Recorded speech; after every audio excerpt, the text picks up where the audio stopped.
Before the world took its current shape, the Norse cosmos was forged from fire and ice. At the very center of this universe grew Yggdrasil, an immense, sacred ash tree whose roots and branches bound 9 distinct worlds together. This complex cosmos was populated by giants, elves, dwarves, and 2 distinct families of gods, the Vanir, who ruled over nature, fertility, and magic, and the Aesir, a powerful clan of warrior deities who resided in the celestial fortress of Asgard. Together, these gods maintained order against the chaotic forces of the frost and fire giants. Ruling over Asgard was Odin, the Allfather and the supreme leader of the Aesir. Odin was not a benevolent or peaceful ruler. He was the complex god of war, wisdom, poetry, and death. Driven by an insatiable hunger for knowledge, Odin famously sacrificed one of his eyes to drink from the well of wisdom and hanged himself from the branches of Yggdrasil for 9 agonizing nights to unlock the magical secrets of the runes. He was constantly accompanied by 2 ravens, Hugin and Munin, who flew across the world each day to bring him news, and he gathered the souls of heroic human warriors who died in battle into his grand hall, Valhalla, training them for the ultimate battle at the end of time. While Odin was sought after by kings and rulers, the common people fiercely loved his son, Thor, the mighty god of thunder, sky, and agriculture.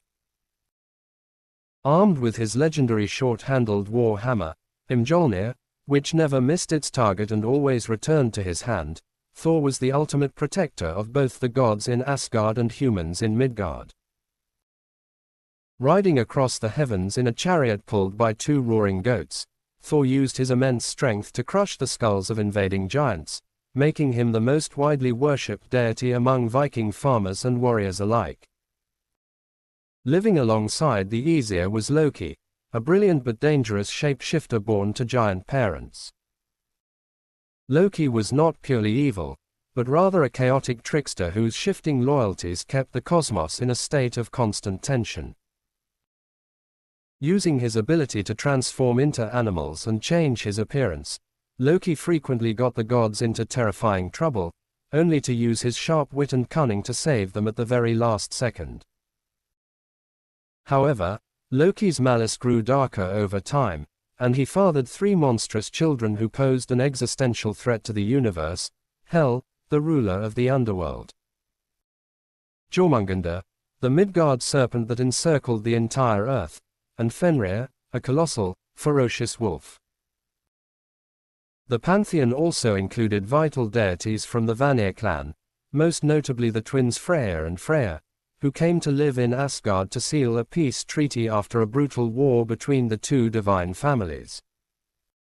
Freyr was the noble god of peace, sunshine, and bountiful harvests, who ensured prosperity for mankind.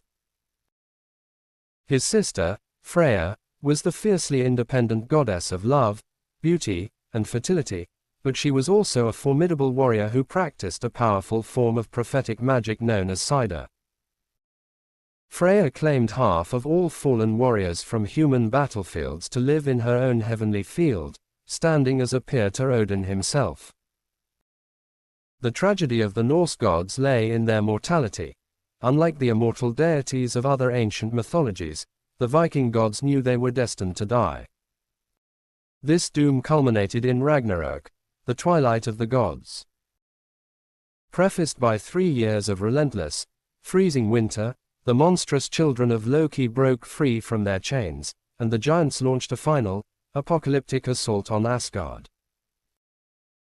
In the world-shattering battle that followed, Odin was swallowed alive by the wolf Fenrir, Thor killed the Midgard serpent only to collapse dead from its venom, and the entire cosmos was consumed by fire and plunged beneath the chaotic sea. Yet, this destruction was not a permanent end, but a cycle. The myth concluded with the earth rising beautiful and green from the waters, and a new generation of surviving gods stepping forward to rebuild a peaceful new world.